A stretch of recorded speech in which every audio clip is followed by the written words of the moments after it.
Michelangelo Antonioni, the Italian auteur who directed the likes of La Ventura, Blow Up, and Red Desert, always asserted that his films should be experienced instinctually, without conscious analysis and rationalization. They should be felt, and not explained. This can be tough at first. With their sluggish pacing, seemingly vacuous characters, and dour tone, these films will sometimes turn the viewer off. But if one sits back, without expectation, and feels his films, they can be some of the most relatable and engaging works one can find. It is that very defiance of expectation that I would like to talk about today as we take a closer look at my favorite Antonioni, starring Jack Nicholson, The Passenger. To begin, let's take a look at this scene and try and figure out what it tells us. Spent several years in France and Yugoslavia. Has that changed your attitude towards certain tribal customs? Don't they strike you as false now, and wrong, perhaps, for the tribe? Mr. Locke, there are perfectly satisfactory answers to all your questions. But I don't think you understand how little you can learn from them.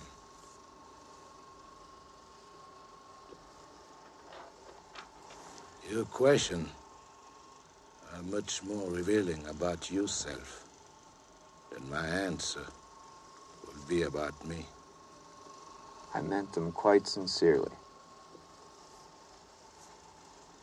Mr. Locke, we can have a conversation, but only if it's not just what you think is sincere, but also what I believe to be honest. Yes, of course, but...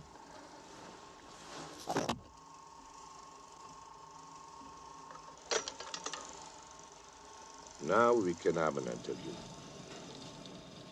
You can ask me the same questions as before. Your questions are much more revealing about yourself than my answers will be about me. In The Passenger, Antonioni turns the camera on us. He's aware of how an audience approaches a movie, and using their questions, their expectations, he crafts a wonderfully affecting film about identity. The first way he does this is with the camera. Watch this cut.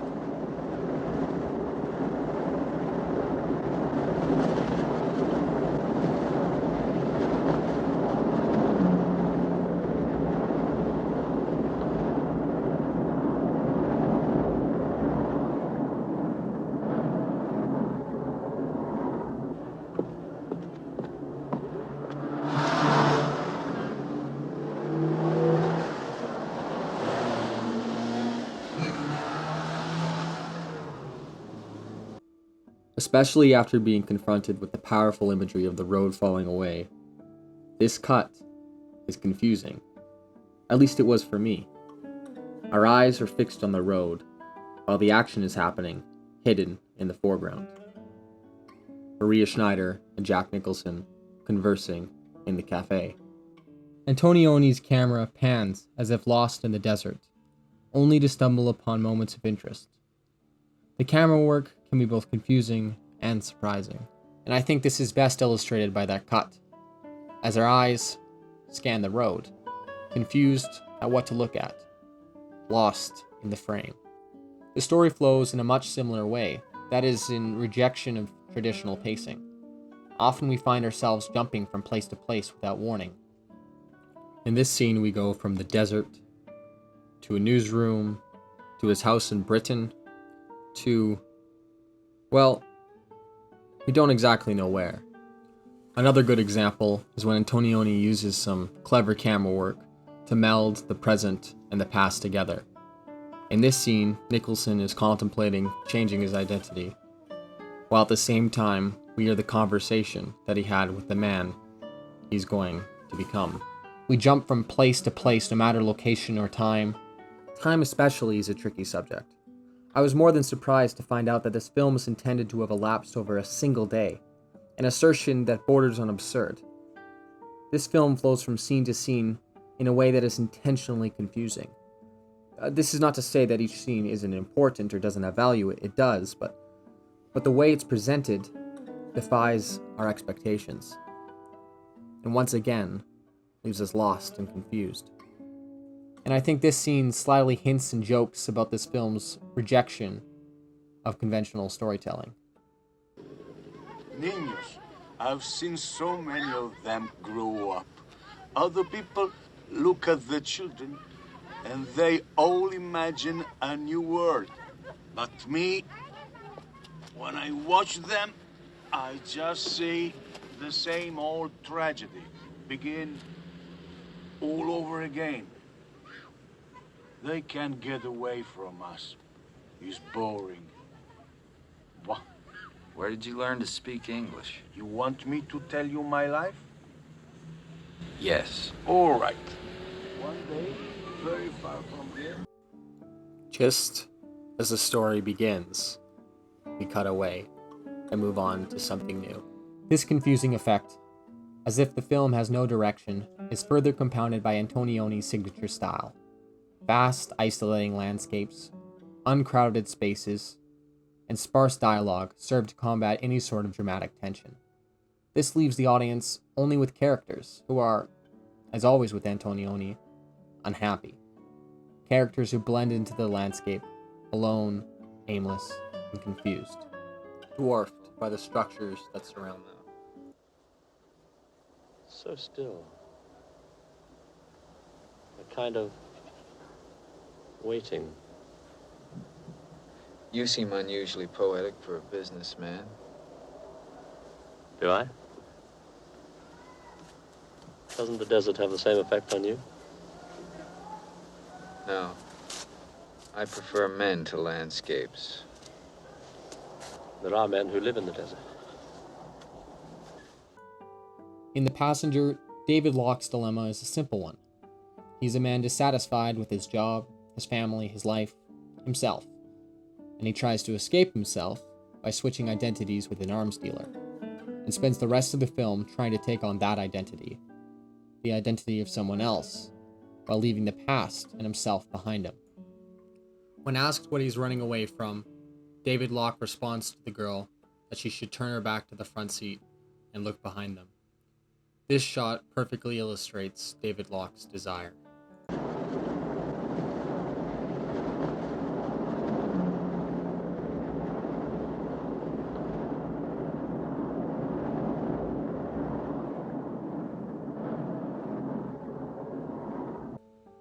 There's a saying, originally appearing in the Pennsylvania State University's campus newspaper, under the section Oddities.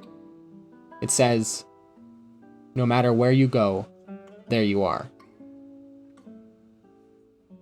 You could say that David Locke has reinvented himself, left his old identity behind, but I would disagree. He's just placed himself in another man's life, made the appointments of another man's career, and journeyed to the places of another man's trek. But he's still the same man. No matter where you go, there you are. He's left with the same expectations, the same questions, the same identity, except nothing to identify with. His approach to his environment remains the same, but his environment has changed, and because of this, he feels lost, confused. He feels how we feel when watching the free-form camera work and the elliptical story. We feel how the character feels. Alone, in a confusing world, blending into the landscapes with nothing to latch onto.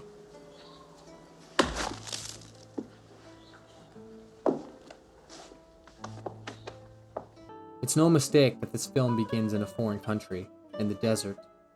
The culture shock of a foreign place is a precursor to David Locke's confusing journey. It's no mistake that David Locke is a reporter either. A reporter's job is to remain objective. But this film seems to struggle with that concept. How can we be objective when our expectations, our questions, control our experience? And how, without them, these expectations, these questions, and identity, all we feel is lost and confused. Without our signposts, there is no direction. And finally, after David Locke tries to escape himself, only to be trapped in a hotel, fleeing more than his life, but now the law, we have the famous ending. A man stays in a room, behind those bars, and dies, while the world continues on the outside. For this, I think Antonioni is frustrated. Frustrated with our inability to simply watch life and experience it, and how instead we must hide behind these bars, trapped by ourselves, our identity, our questions, our expectations. While just outside, everything is happening. But here's the thing, I say this about the film and it sounds inadequate. I remember watching the final shot for the first time and being completely enthralled, and yet when I say these thoughts out loud, it doesn't sound right. There's a moment just before the ending where Jack Nicholson tells a story about a blind man who gets his sight back, only to be disappointed about the amount of dirt in the world, and then he kills himself. The problem with this story is that it sucks. It's boring, bland, pretentious, much like this video essay. In fact, if you listen to a play-by-play of the film, or even worse, read it, the film too would suck. There's something big I haven't talked about yet, and that's the girl. Yes, she doesn't have a name. Antonioni's trilogy L'Avventura, La Notte, and L'Eclisse, as well as his first color film Red Desert, all feature female characters prominently. Their discontents, their struggles. But in this film, much like Antonioni's later film Blow Up, that came out a few years before The Passenger, I don't think this film is about her at all. In Blow Up, women exist only to be photographed, and in The Passenger, the girl is just that, a girl. The two of them exchange dialogue sparsely. She asks him a question, she helps him, she accompanies him. She's a girl who exists only to be with David Locke. And as revealed in the final line, she's the only one to truly recognize him, to understand him.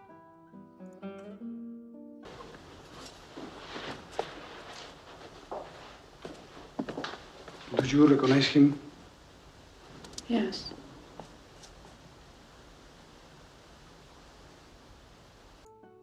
And I think this is where we get to the heart of the film.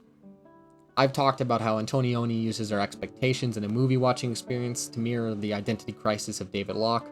I've talked about the significance of the camera work, the pacing, the occupations, the story, the ending, and yet my words are inadequate. The blind man's story is bland, and the transcript of the film itself would be a bore.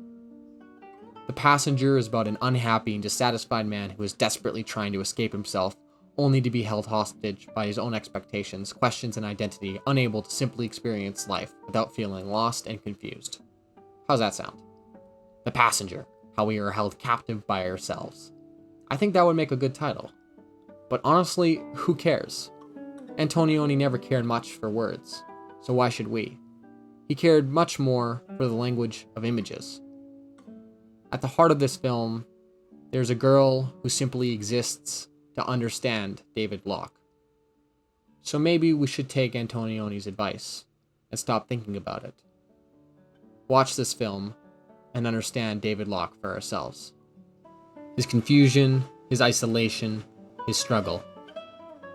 Antonioni is asking us to see past the bars, to understand. But those are just words.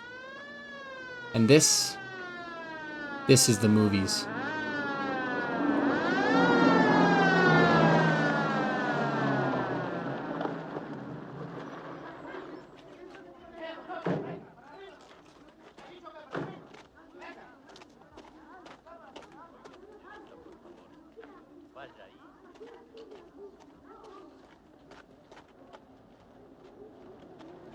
If you made it this far in the video and are listening to me right now, thank you so much. And if you couldn't tell already, I don't know what I'm talking about, so I'd love to hear your thoughts in the comments. Seriously, comment, and we can have some discussion down below. For the foreseeable future, I will be putting out one video a week, so if you're interested in that, subscribe. Alright, thanks for watching, and it's time to move on to the last segment of the Films in Focus episode, one I like to call, That's Just a Shot I Love. And it is exactly what it sounds like. I just go over a shot in the film that was just discussed and why I love it. And it's unscripted, so here we go. So this is a shot from The Passenger that I was impressed by.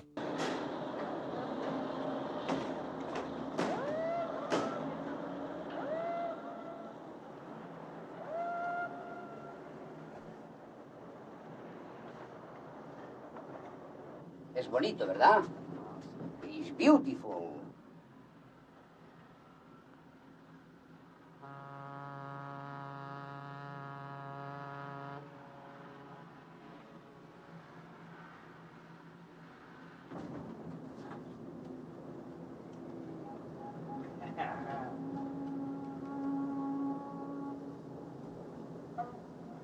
Okay, so that's the shot. I think Antonioni has always been really concerned with his soundscapes. This is especially apparent in Red Desert.